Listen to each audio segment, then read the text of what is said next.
आज की जो मैंने मीटिंग रखी है वो स्पेशली पर्सनल क्वेरीज के ऊपर रखी है। आज YouTube से भी कुछ लोग ज्वाइन होंगे, मैंने वहाँ पर भी लिंक भेजा था और YouTube पे भी काफ़ी सारे लोग हैं जो मेरे वीडियोस को देखते हैं, ट्रीटमेंट्स को फॉलो करते हैं और उनकी भी काफ़ी क्वेरीज रहती हैं जो वो YouTube पे डायरेक्ट लिखते हैं तो उनका रिप्लाई 2 लाइनों में देना संभव नहीं होता है। इसके लिए जूम मीटिंग का मैंने आप लोगों को भी इन्विटेशन दिया है कि आपके अगर कोई भी पर्सनल क्वेरीज है तो आप लोग हैंड रेज अप करके अपना पूछ सकते हैं।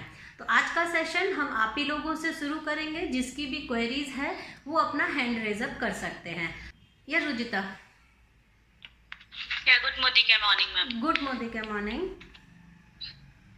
एक्चुअली मुझे एक क्वेरी ये थी कि मेरे बेटे को 3 साल का है और हिप्स उसकी ब्लैक हो गई है, जैसे कुछ लगा हो और उसके बाद जब वो हीलिंग होता है तो जो पपड़ी जम जाती है, पपड़ी तो निकल गई है बट वो पपड़ी निकलने के बाद उसकी हिप्स ब्लैक हो गई है। थोड़ा सा पोर्शन ब्लैक है, थोड़ा सा पोर्शन उसका फेयर है, जैसे उसकी स्किन है जैसे टैनिंग होता है ना वैसे थोड़ा ब्लैक हो गया है। तो उसके लिए वो ब्लैकनेस क्या कर सकती हूँ? यस, ठीक है। ये जो क्वेश्चन है इसको मैं और रिलेट करती हूँ। जैसे आपने हिप पोर्शन का बताया कि वहाँ ब्लैकनेस आई है, कई लोगों को नी के एरिया के आसपास ये ब्लैकनेस आ जाती है, कई लोगों को अपने एड़ियों के आसपास ये ब्लैकनेस और स्किन एक्यूमुलेट होना स्टार्ट कर देती है, कई लोगों को ये आंखों के आसपास में कई लोगों को ये प्रॉब्लम हो जाती है कि ब्लैकनेस होने लगी, स्किन एक्यूमुलेट हो गई, डल हो गई, पपड़ी के फॉर्म में निकल रही है। तो ये जितनी भी इस तरीके की समस्या है इसको आप अपने जो एंटी सेलुलाइट क्रीम बताया है उससे आप सॉल्व कर सकते हैं। Anti cellulite cream, anti cellulite gel, anti cellulite oil, इन तीनों में से कुछ भी आप यूज़ कर सकते हैं।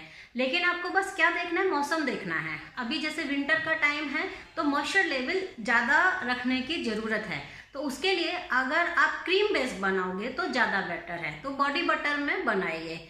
आपका जो 1 चम्मच जैसे बॉडी बटर है उसमें हम लोग का जो रेशियो हम लोग ने बताया ना, अमृत शक्ति और टी ट्री ऑयल का करीब आप 10 ड्रॉप टी ट्री ऑयल डाल दीजिए और 2-3 अमृत शक्ति फोड़ लीजिए। ये आप रेशियो में करके उसको बना के रखिए और फिर उसके बाद उसको मसाज कीजिए। मसाज 2 बार कम से कम कीजिए, 1 बार नहाने के बाद और 1 बार सोने से पहले। सोने से पहले करेंगे तो ओवरनाइट उस पार्ट को हीलिंग मिलेगा और नहाने के बाद करेंगे तो जो सोप के कांटेक्ट में आके स्किन का मॉइस्चर लेवल चला जाता है वो वापस से मेंटेन होगा, लॉन्ग टर्म तक उसको आराम मिलेगा। ओके, तो ये 2 आपको करने हैं।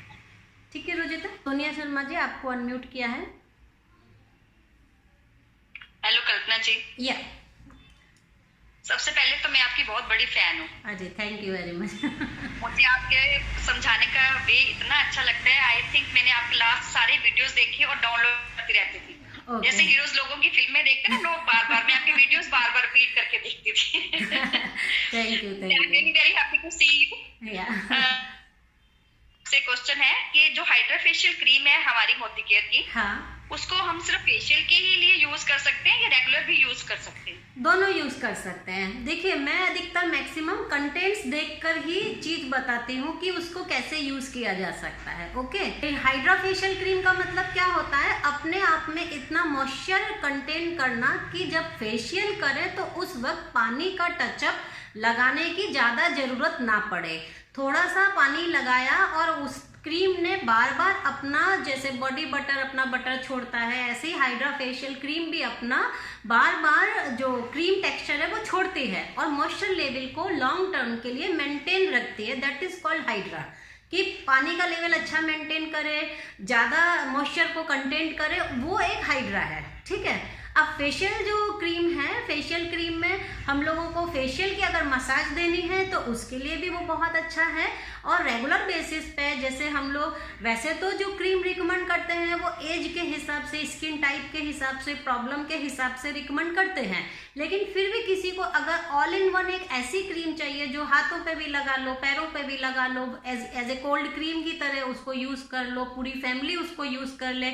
अभी तो क्रीमों के चलन और प्रॉब्लम प्रॉब्लम्स जब से बढ़ी हैं तब से क्रीमों की वैरायटी बढ़ती जा रही है, बहुत सारा मार्केट और पब्लिसिटी आया है, बहुत सारे ट्रीटमेंट्स की ज़रूरत पड़ रही। लेकिन पहले के टाइम में क्या होता था, एक कोल्ड क्रीम खरीद ली जाती थी, सब लोग उसको लगा लेते थे केवल मॉइस्चर लेवल मेंटेन करने के लिए, है ना। तो जहाँ ऑल इन वन टाइप की क्रीम अगर आप ढूंढे हो, पूरी फैमिली के लिए बोले कि एक क्रीम दे दो जो सारे लोगों को मॉइस्चर अच्छा दे दे, तो हाइड्रा फेशियल क्रीम का उपयोग आप डेली बेसिस पे हाथ पैर सब जगह के लिए कर सकते हैं एज ए कोल्ड क्रीम। वैसे आपने मेरे एक सवाल में ना बहुत सारे जवाब दे दिए। यही आपकी क्वालिटी है, यही आपकी क्वालिटी है। बट मैंने आपसे था कि बिकॉज मेरी ना स्किन बहुत ज्यादा ड्राई है। ओके। और मैं ये तो अगर मैं फेशियल इसका दूं तो मेरे को हाइड्रा फेशियल में कुछ और भी मिक्स करने की जरूरत। आपकी एज क्या है सोनिया जी? 45 प्लस है। तो एक बात हमें ये ध्यान रखना है कि जो हाइड्रा फेशियल क्रीम है ये ऑल इन वन केवल मॉइस्चर लेवल दे सकती है, ठीक है।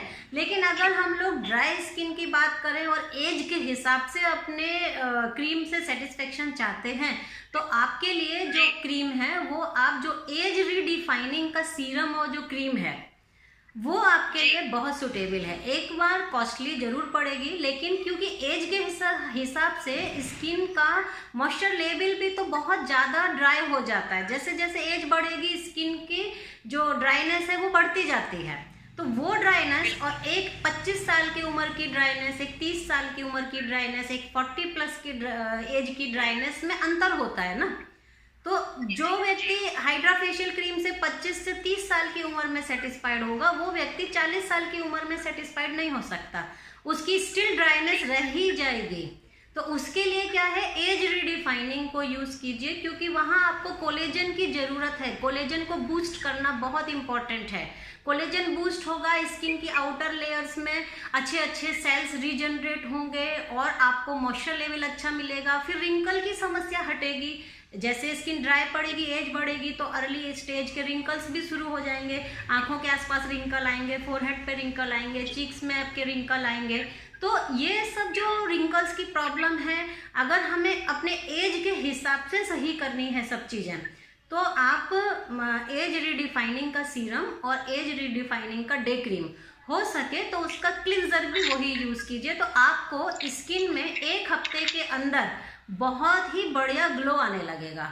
स्किन की वो तो हटेगी ड्राइनेस, साथ में ग्लो भी बढ़ जाएगा और रिंकल्स में भी फ़र्क दिखेगा। और अगर आप सोचो कि केवल मुझे फेशियल के पॉइंट ऑफ व्यू से या मॉइस्चर के पॉइंट ऑफ व्यू से चाहिए, मुझे रिंकल पे कंसर्न नहीं है, मुझे उस पर ज़्यादा ध्यान नहीं है, तो आप हाइड्रा फेशियल क्रीम में ही 5-6 कैप्सूल फ्लैक्सीड ऑयल के फोड़ के डाल दीजिए, ठीक है। और वो जो मिक्सचर तैयार होगा उस मिक्सचर से आप फेशियल कीजिए। उस मिक्सचर को आप डेली में यूज़ करेंगे तो भी आपको ड्राइनेस की प्रॉब्लम कम हो जाएगी। लेकिन पूरी तरीके से रिंकल्स पे, ग्लो पे, एज के हिसाब से स्किन रिपेयर पे वो काम नहीं हो सकता। वो काम करना है तो डेली का सीरीज, क्योंकि डेली ट्रीटमेंट अलग है, मंथली वीकली ट्रीटमेंट अलग है। डेली हम क्या खाते हैं उससे हमारी हेल्थ बनती है। कभी कभी हम क्या खाते हैं वो इतना साइड इफेक्ट नहीं करता है, तो ना ही उसका इफेक्ट होता है, ना ही उसका कोई बहुत ज़्यादा साइड इफेक्ट होता है। लेकिन डेली क्या खाते हैं, डेली क्या जीते हैं, डेली कैसे सोते हैं, वो सब बहुत इंपॉर्टेंट है, उसका डेली में असर पड़ेगा। तो अगर आप डेली डाइट में अपनी स्किन को कोलेजन बूस्टिंग का सीरम, रिडिफाइनिंग का क्लीन और आपका माइल्ड क्लिंजर, ये 3 का सीरीज बना के आप दोगे, तो आई विल चैलेंज यू कि 7 दिन में आप मुझे दोबारा, अगर आप मीटिंग में आए, ट्यूसडे को मैं नेक्स्ट फिर रखूँगी, तो आप बोलोगे कि मुझे फ़र्क पड़ गया। लोग, मतलब ऐसा होना चाहिए ना। देखो ये उम्र ऐसी आ जाती है कि लोगों को ये पूछना चाहिए कि तुम्हारी तो एज बढ़ रही है बट स्किन तो बड़ी अच्छी लग रही है, क्या लगाते हो, ऐसा पूछना चाहिए। बिल्कुल बिल्कुल, लोग ये पूछे, यही चाहते हैं हम भी। ये पूछना चाहिए ना। तो ये जो हमने सीरीज बताई है ये आप कर लो। और विंटर ग्लो का जो हमने विंटर के ड्राई स्किन के लिए भी जो हमने प्रोटीन बेस पे जो लास्ट में हमने ट्रीटमेंट बताया था वो कर लो। आजकल मैं वही कर रही हूँ। मेरी विंटर में स्किन इतनी ग्लो कर रही है जो शायद कभी नहीं करी। आपने अभी तक इतनी वीडियो देखी होंगी, लेकिन कल्पना जी आपको याद होगा मैंने आपको ये क्वेश्चन भी किया था कि आजकल आप बहुत ग्लो कर रहे हैं। हाँ, उसका क्या रीजन है? तो यही रीजन है कि मौसम के हिसाब से जरूरत को समझना, अपनी उम्र के हिसाब से जरूरत को समझना, न्यूट्रिशन बराबर देते रहना, ये सब करेंगे तो कुछ भी चमक जाएगा। ठीक है, बिल्कुल बिल्कुल मतलब अच्छा लगता है। देखो जब 30 साल की उम्र थी तब लोग कहते थे आप बहुत, आपकी स्किन अच्छी है, तो जायज थी यार, ठीक है, यंग एज है। अब मैं भी 42 की हो गई हूँ, ठीक है, तो अभी मेरे को लोग बोलते हैं आपकी स्किन अभी भी बहुत अच्छी, इवन मेरे को तो ऐसा लगता है कि पहले से और भी अच्छी हो गई है, तो और अच्छा लगता है सुनने में, तो पैसे वसूल हो जाते हैं। बहुत यंग लग रही है। क्या ये प्रोटीन पैक का भी इस्तेमाल है? यस, प्रोटीन बहुत इंपॉर्टेंट है। जो प्रोटीन पैक मैंने बताया है उससे डेली के न्यूट्रिशन मिलेंगे, जो हम लोग के खाने पीने में रह जाते हैं, न्यूट्रिशन गैप से रह जाते हैं, लाइफ स्टाइल की वजह से रह जाते हैं, तो वो न्यूट्रिशन का कमाल कहाँ से आएगा? तो प्रोटीन पैक भी लगाइए, वीक में 2 टाइम्स लगाइए। ओके, अच्छा, और एक जो जैसे आपने मेरा नेक्स्ट सवाल का जवाब दे दिया, मैंने वो रेड क्रीम और प्रो वाइट वाली ब्लू क्रीम में डिफरेंस पूछना था। कि मैं अगर यूज करूंगी प्रो वाइट वाली रेड या ब्लू तो कौन सी, तो आपने मेरा पहले जवाब दे दिया है। यही आपकी क्वालिटी है कि आपने इतने एक सवाल में कितने जवाब मुझे दे दिए। नहीं, एक्चुअली सब लिंक होते हैं ना एक दूसरे से, इसलिए मेरे दिमाग में उस वक्त जितनी बातें चल रही होती है मैं सब एक साथ बता देती हूँ। और इसमें क्या है, जो ब्लू वाली सीरीज है वो आप समझ के चलो कि मैं पिगमेंटेशन वाले जो क्लाइंट हैं उनके लिए मैं ब्लू सीरीज को रिकमेंड करूं, ठीक है, क्योंकि उसका जो मेन इंग्रेडिएंट है वो काम करता है मेलेनिन कंट्रोल पे, ठीक है। और मेलेनिन कंट्रोल की जरूरत किसको है? जिसकी स्किन टोन अनइवन है, जिसकी स्किन टोन में दाग धब्बे हैं, एज स्पॉट है, पिगमेंटेशन है, झाइयाँ हैं, उन सबको मेलेनिन कंट्रोल की जरूरत है। और जिसकी स्किन में एज के हिसाब से ड्राइनेस है, रिंकल्स बढ़ रहे हैं, एज के हिसाब से स्किन डल पड़ रही है, उन सबको कोलेजन बूस्टिंग की जरूरत है। तो जिस चीज की जरूरत है वही देना है, और इन दोनों के कॉम्बिनेशन आप बना के भी दे सकते हो। जैसे किसी को पिगमेंटेशन भी है और रिंकल्स भी है, तो उस कंडीशन में आप जैसे सीरम और अपना जो एज डिफाइनिंग का सीरम है, जैसे आपने वो लगवाया, उसके बाद स्पॉट वाले एरिया में आप प्रोवाइट का भी सीरम रिकमेंड कर सकते हो कि पहले पूरे फेस पे एज रिडिफाइनिंग का सीरम लगा लो, फिर बाद में टारगेटेड एरिया पे जो एंटी स्पॉट वाला प्रोवाइट का सीरम है वो लगा लो। दिन के टाइम में एज रिडिफाइनिंग ही रिकमेंड करो, क्योंकि उससे स्किन में बहुत अच्छा ग्लो आता है, और रात में ट्रीटमेंट ज़्यादा अच्छा होता है। तो ट्रीटमेंट के पॉइंट ऑफ व्यू से ब्लू वाला जो सीरीज़ है उसकी नाइट क्रीम कर सकते हैं, माने आप अकॉर्डिंग टू प्रॉब्लम। अब जैसे कोई एक क्लाइंट है, उसको बीपी है, डायबिटीज़ भी है, तो बीपी की भी दवाई लगेगी और डायबिटीज़ की भी दवा लगेगी। थायराइड हो गया तो थायराइड की भी दवा लगेगी। आप सोचो कि डायबिटीज की दवा से बीपी और थायराइड कंट्रोल कर लो, तो हो सकता है क्या? नहीं हो सकता। तीनों अलग अलग प्रॉब्लम है, तीनों की दवा लगेगी। इसी तरीके से स्किन में अगर रिंकल्स के साथ पिगमेंटेशन भी है तो दोनों अलग चीज हो गई, दोनों की दवा लगेगी। और दोनों को कैसे मैनेज करना है वो हम लोग उसको सीख सकते हैं कि कैसे लगाएं कि दोनों पे काम आ जाए। तो उसमें दोनों सीरीज रहेगी, लेकिन उसको लगाने का तरीका बदल जाएगा। तरीका होगा। कल्पना जी, ये जो रेड वाली क्रीम है हमारी, हाँ, इसमें कोलेजन है क्या? यस, उसके मेन नीचे वही तो लिखा है, कोलेजन बूस्टिंग का ही है ना। सीरम भी उसी का है, डे और नाइट क्रीम का भी मेन एलिमेंट कोलेजन बूस्टिंग पे ही है। ठीक है, चलिए। एक और सवाल। हाँ, पूछिए। पफी आइज के लिए मेरा एक सवाल था कि आइज के नीचे पफीनेस बहुत ज्यादा आ जाती है, हाँ, उसके लिए बताएंगे आप?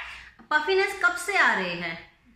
कितने साल हो गए? ये कोई नहीं साल नहीं भैया, कोई 2-3 महीने से ऐसा हो रहा है। सर्दियों में अभी जब से चेंज हुआ है मौसम, तब से बढ़ा हुआ लग रहा है कि कैसा?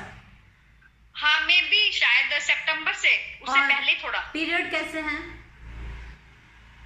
हाँ, वो नॉर्मल है। पीरियड नॉर्मल है ना, ठीक है, कुछ नहीं है। आप जो न्यूट्रिशनल मास्क मैंने बताया है ना, आपका प्रोटीन वाला, जो आप अपने ड्राई स्किन के लिए बना के लगाएंगे, वही मास्क आप वीक में 2 टाइम्स आप करोगे, और आइस के नीचे भी आप उस मास्क को लगाइए, कोई प्रॉब्लम नहीं है उससे। तो आप देखोगे आपकी आइस की पफीनेस पे 2 सिटिंग के बाद ही फर्क आ जाएगा, जिसका आप यूट्यूब में ही मेरी किसी भी वीडियो के नीचे कमेंट कर दीजिएगा कि हाँ, मुझे पफी आइस पे क्या फर्क आया। ठीक है, आ जाएगा। Okay, thank you so much Kalpana ji, thank you so much. Welcome. अभी मैं मारिया जी आपको अनम्यूट कर रही हूँ, और किसी के कोई क्वेरीज है तो प्लीज हैंड रेज अप कीजिए अपना जूम में जाके।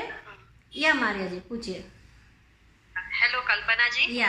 मेरी बेटी 17 इयर्स की है। ओके। और के स्किन में भी पास्ट 2 मंथ्स ड्राइनेस हो जा रही है।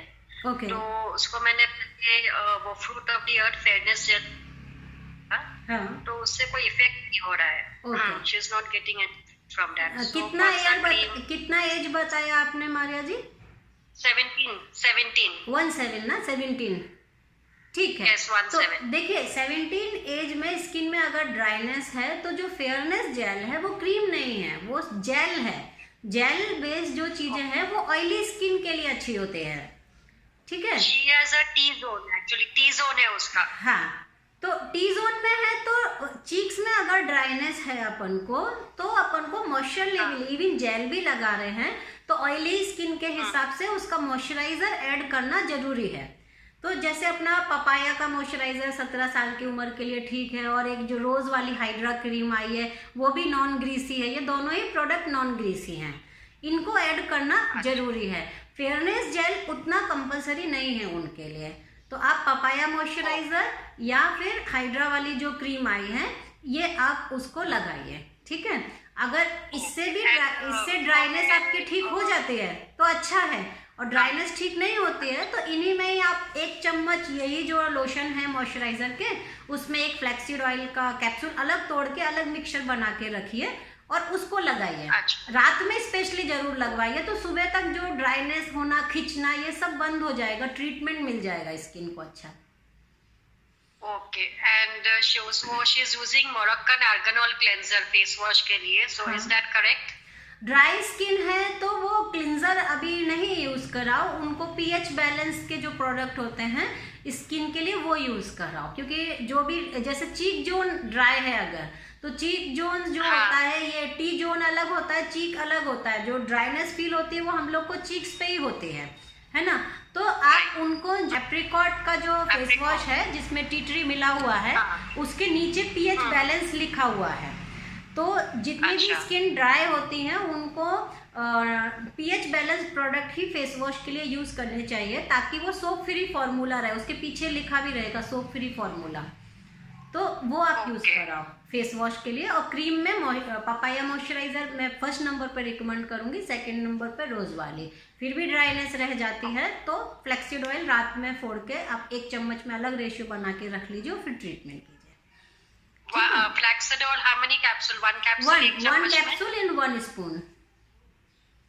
सेपरेट डिब्बी में बनाइए और रात में मसाज करके उसको छोड़ दीजिए। मॉर्निंग से लेके नेक्स्ट डे तक पूरे दिन फिर देखिए कि उससे आपको ड्राइनेस हील होना चालू हुआ कि नहीं, ठीक है। एक्चुअली मैंने उसको फिर वो फेयरनेस जेल नहीं लगाना, ड्राई स्किन के लिए एक्चुअली अप्लाई किया था, कोकोनट ऑयल भी डायरेक्ट अप्लाई किया था, वो भी इफेक्ट नहीं हुआ ना। तो आप पहले ये चेंज कीजिए, फेस वॉश चेंज कीजिए, और पपाया मॉइस्चराइजर में ही आप फ्लैक्सीड ऑयल का 1 कैप्सूल फोड़िए। आप दिन में भी वही लगा लीजिए, रात में भी वही लगा लीजिए, और 2 दिन यूज करके आप मुझे यूट्यूब पे ही कमेंट छोड़ दीजिए कि आपको क्या रिजल्ट मिला।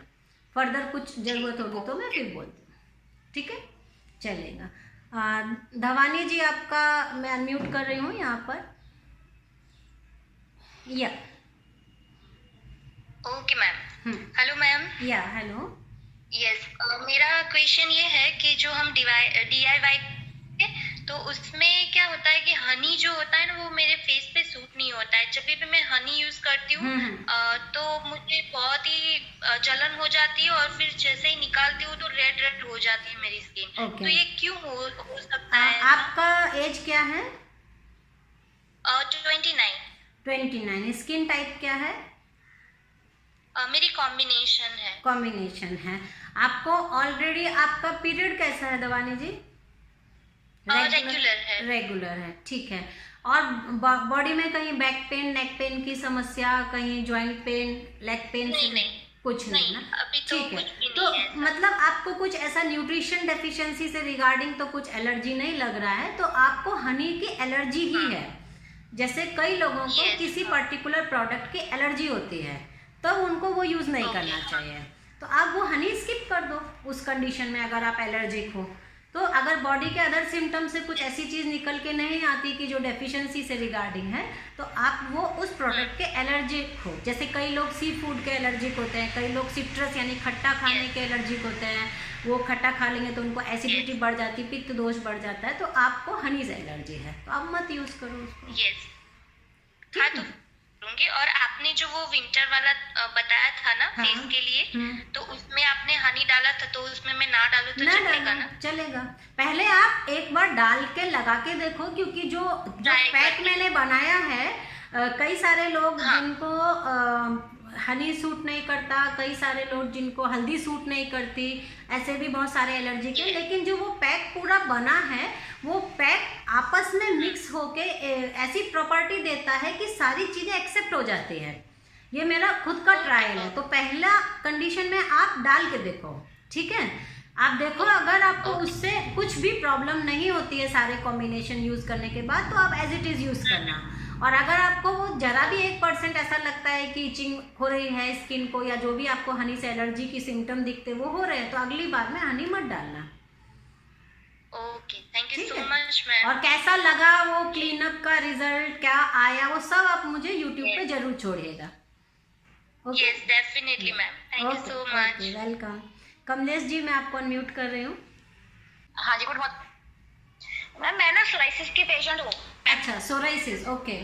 तो कहाँ पर है बॉडी के स्किन के किस किस पार्ट में है? Hair, hand, face, leg? अपनी आर्म्स पे है, लेग्स पे, मतलब कि है बॉडी पे, लेग्स पेन पे काफी है। इससे ना मेरे को काफी मतलब कि थकावट बहुत रहती है। अच्छा, ओके। और आपका बॉडी में मेडिकल ट्रीटमेंट आपका कोई चल रहा है इस वक्त सोराइसिस के रिगार्डिंग? मेडिकल ट्रीटमेंट बहुत लिया मैंने, अब भी मेरा चल रहा था। जैसे कि मेरे को ठीक हो जाता है मेडिसिन से, और मैं उसको ना थोड़ा बंद कर देती हूँ। मेरे को थोड़ा सा उससे ज्यादा लगा भी, जैसे कि खारिश वगैरह कहीं बढ़ जाती है। जब कोकोनट में टी ट्री मिला के फिर लगाया। हाँ, फिर उससे कैसा लगा? जैसे कोकोनट ऑयल लगा, उससे स्किन पे जो पॉकेट आ जाती है फिर भी। अच्छा, ठीक है। चमड़ी काफी उतरती है, खारिश होती है तो ब्लीडिंग होने लग जाती है। ठीक है, ठीक है। आपको मैं ट्रीटमेंट लिखा देती हूँ, आप वो कीजिए, 1 हफ्ता कीजिए, और मुझे यूट्यूब पर ही उसका कमेंट छोड़िएगा कि आपको उससे क्या असर पड़ा, ठीक है? तो आप क्या कीजिए, सोराइसिस के लिए जो हम लोग का बॉडी बटर है वो ले लीजिए। बॉडी बटर मैं रेशियो बता रही हूँ बनाना, वैसे रेशियो में बना के रख लीजिएगा। तो आपको 1 चम्मच बॉडी बटर लेना है, उसमें 2 फ्लैक्सीड ऑयल के कैप्सूल डाल दीजिए, ठीक है? और 2 अमृत शक्ति के कैप्सूल डाल दीजिए, और 10 बूंदे टी ट्री ऑयल। ये मिक्सचर आप बनाइए। 10 बूंदे टी ट्री ऑयल। यस, ये मिक्सचर बना के आप नहाने के बाद इसको अप्लाई कीजिए जहाँ जहाँ सोराइसिस का एरिया है, और सोने से पहले अप्लाई कीजिए, ठीक है? तो इसमें सोराइसिस में जो हार्ड स्किन हो जाती है, वो हार्ड स्किन आपकी इससे सॉफ्ट होगी। जो खुजली मचती है, इचिंग महसूस होती है, वो इचिंग इससे शांत होगी। और उसके बाद जो वाइट सा डिपॉजिट हो जाता है, उसमें भी इम्प्रूवमेंट आएगा। तो ये तीनों इम्प्रूवमेंट इससे आने चाहिए। हाँ ओके मैम, जो फेस पे है मेरे दाने से हो गए फेस पे काफी, सिर में भी है। हाँ, फेस का मैं बताती हूँ आपको। अभी मैंने आपको सोराइसिस का बताया। जो सोराइसिस के लिए आप 1 हफ्ता इसको करके मुझे कमेंट जरूर कर दीजिएगा। और इंटरनल मल्टीविटामिन और फ्लैक्सीड जरूर खाइए। मेरी तरफ से सिर्फ 2 सप्लीमेंट रिकमेंडेड हैं, मल्टीविटामिन एंड फ्लैक्सीड ऑयल, ठीक है? ये कंपलसरी आप सोराइसिस में ले लीजिए। वो साइड में आप जो ले रहे हैं वो लेते रहिए। आप उसको लेंगे तो भी ठीक है, नहीं लेंगे तो भी ठीक है। वो हेल्थ के लिए, वेल बीइंग के लिए आपको, अगर आपने खोल लिया है तो ख़त्म कर दीजिए, ठीक है? लेकिन मल्टीविटामिन और फ्लैक्सीड ऑयल को स्किप मत कीजिएगा, क्योंकि इसमें गुड फैट का होना और इंटरनल विटामिन में विटामिन डी, सी, ई, के सभी का रोल अदा करना बहुत ज़रूरी है। तो हम लोगों का जो मल्टीविटामिन है उसमें all fat soluble, all water soluble सारे विटामिन पूरी तरीके से अवेलेबल हैं, जो कि स्किन ट्रीटमेंट में, हेयर ट्रीटमेंट में या कोई भी मेडिसिन के साथ ट्रीटमेंट में न्यूट्रिशन एब्जॉर्प्शन में कमी नहीं रहने देता। तो वो बहुत अच्छा है। और गुड फैट इस वक्त आपको सप्लाई करना बहुत ज़रूरी है। ये दोनों के कॉम्बिनेशन से इंटरनल हीलिंग मिलेगा आपको कि सोराइसिस बार बार रिपीट ना हो। तो 3 महीने का मिनिमम आप इसका कोर्स कीजिएगा, ठीक है। मल्टीविटामिन एक बार खाना है ब्रेकफास्ट के बाद, तभी आप एक फ्लैक्सीड ऑयल भी ले लीजिए और शाम को 5 से 6 के बीच में जो टाइमिंग होता है इवनिंग स्नैक्स का, उसके बाद एक और फ्लैक्सीड ऑयल ले लीजिए, ठीक है। Okay ma'am. हाँ ओके, थैंक यू। चलिए, थैंक यू मैम। वेलकम। या अंशु जी, अभी आपको लेती हूँ मैं। मैम मेरे को आप ट्रीटमेंट थोड़ा सा बताएंगे डार्क अंडर आर्म्स के लिए मैम? अंडर आर्म ट्रीटमेंट के लिए एज क्या है अंशु जी? राइट 55 35, ओके, ठीक है। अंडर आर्म ट्रीटमेंट जो मैं आपको बता रही हूँ वो बहुत सिंपल है, 3 प्रोडक्ट से हो जाएगा। मोरेक्कन अर्गन स्क्रब अपन को चाहिए, D10 का पैक चाहिए और वाइटनिंग क्रीम चाहिए। ये 3 प्रोडक्ट चाहिए अंडर आर्म वाइटनिंग ट्रीटमेंट के लिए। आप क्या करोगे, आधा चम्मच मोरेक्कन अर्गन स्क्रब और आधा चम्मच D10 का पैक, ये दोनों को मिक्स करना है, ठीक है। मिक्स करके अंडर आर्म वाले एरिया में पेस्ट की तरह लगा के 20 मिनट के लिए छोड़ दीजिए, ओके। और छोड़ने के लिए ऐसा नहीं है कि अपन ने लगा लिया तो अपन काम करने लगे, नहीं तो वो इधर उधर फैल जाएगा। तब लगाइए जब आप रिलैक्स होके बेड पे आराम से लेटे हो। जब लेटे हो तभी उसको लगा के आप अपना छोड़ दीजिए, ताकि आधा घंटा, जैसे हम लोग फेस पैक लगा के छोड़ते हैं तो बात नहीं करते ना, तब फिर उसका रिजल्ट आता है। इसी तरह इस पैक को जब आप लगा के छोड़ना है तो फिर आपको लेटे ही रहना है, आपको हिलना डुलना ज़्यादा नहीं है, ताकि वो ट्रीटमेंट हिले नहीं अपनी जगह से, ओके। फिर 20 मिनट के लिए आप छोड़ने के बाद उसको मसाज करते हुए, आपका जो पानी का टचअप लेके मसाज करते हुए, उसमें स्क्रब है, डेड सेल भी हट जाएगा, टैनिंग भी पूरी निकलेगी, वो मसाज करते हुए आप उसको रिमूव कर दीजिए और फिर वाइटनिंग क्रीम लगाइए, ठीक है। ऐसा आप सोने से पहले करेंगे तो और अच्छे आपको रिजल्ट आएंगे। और डेली 4-5 दिन कंटिन्यूस कर दीजिए। पहली बार में आपको मोर देन 50% अंडर आर्म के डार्कनेस निकल जाएगी, और डार्कनेस पूरी तरह हटानी है तो 5-6 दिन कंटिन्यूस कर दीजिए इसको, ओके। हाँ, अभी शुरू कर दीजिए। अभी 5-6 डेज शुरू करने के बाद फिर वीकली में once 5-6 दिन एक बार ढंग से हो गया, फिर मान लो आपके रिपीटेड अंडर आर्म अगर होते हैं तो वीकली वंस इसी ट्रीटमेंट को कंटिन्यू कीजिए तो वो होंगे नहीं। और दूसरा, बॉडी स्प्रे जो यूज करते हैं वो अपना मोदी केयर का अल्कोहल फ्री वाला जो बॉडी स्प्रे है, जो पिंक रंग का है अपना, जी मैम, वही करते हैं। ओरिएंटल स्पाइस का, वो अल्कोहल फ्री है, उसको आप डायरेक्ट यूज कर सकते हो। अदरवाइज अल्कोहल वाले उससे ज्यादा फिर ब्लैकनेस होने के चांसेस बढ़ जाते हैं, ठीक है। और अगर आप परमानेंटली रिमूव हो जाएंगे और टेम्पररी हो गए।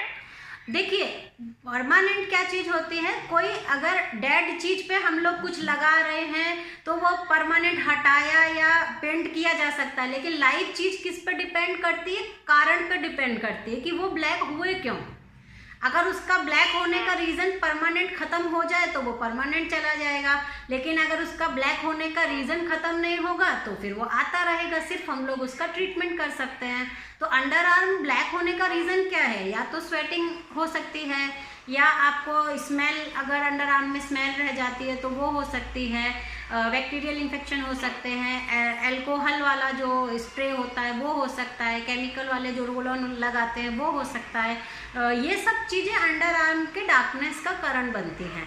तो इसमें क्या है, आप अगर आपको और चाहिए कि जल्दी जल्दी रिपीट ना हो तो आप टी ट्री ऑयल डाल के पानी में, जैसे जो भी आपकी बाल्टी है उसमें आप 10 बूंदे टी ट्री ऑयल डाल के, या फिर अमृत शक्ति का 1 कैप्सूल, दोनों में से आप कुछ भी यूज़ करेंगे, ये एंटीबैक्टीरियल और साथ में स्मेल फ्री बॉडी को बनाने का काम करता है, और स्वेटिंग भी काफ़ी हद तक इससे कंट्रोल होती है। तो ये तीनों चीज़ें इससे कंट्रोल होने लगेंगी तो आप देखोगे कि आपका रिपीटेशन होना कम हो जाएगा, ठीक है। तो प्रॉब्लम को समझना है क्यों है और उसका रिजल्ट किससे आ रहा है, और उसके संग ट्रीटमेंट दोनों को करने का कॉम्बिनेशन बनाएंगे तो आप अपनी प्रॉब्लम को समझ जाएंगे।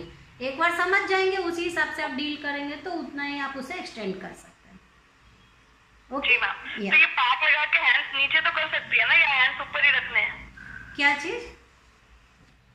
पैक लगाकर ऊपर ही रखने हैं या नीचे रिलैक्स हो सकते हैं? हाँ, थोड़ी देर ऊपर रखो जब तक सूख नहीं जाए, थोड़ा सा सूख जाए तो फिर नीचे रख लो, ठीक है। बस ये है कि ट्रीटमेंट अपन करबट बदल रहे हैं या ये, तो ट्रीटमेंट इधर उधर हिल जाएगा तो उसका इफेक्ट कम आएगा, क्योंकि ये दोनों पैक ऐसे नहीं है जो बहुत ज़्यादा ड्राई पड़ जाएंगे, ये नमी के साथ ड्राई पड़ेंगे, नमी बनी रहेगी इसमें, बहुत ज़्यादा ड्राई नहीं होते हैं वो एकदम से।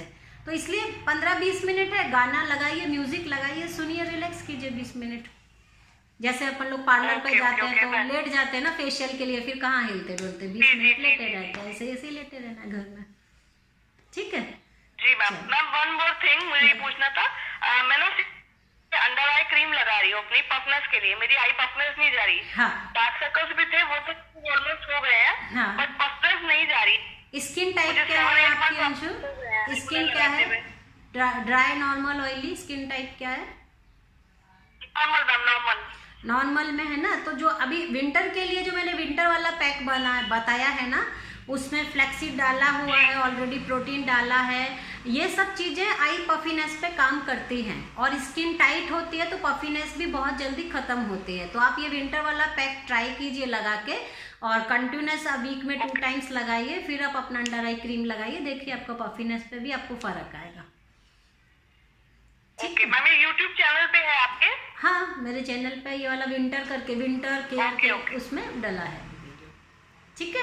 और जो भी आपको रिजल्ट आएंगे वो आप यूट्यूब पे कमेंट कीजिए, ओके। चलिए, थैंक यू सो मच। या वेलकम।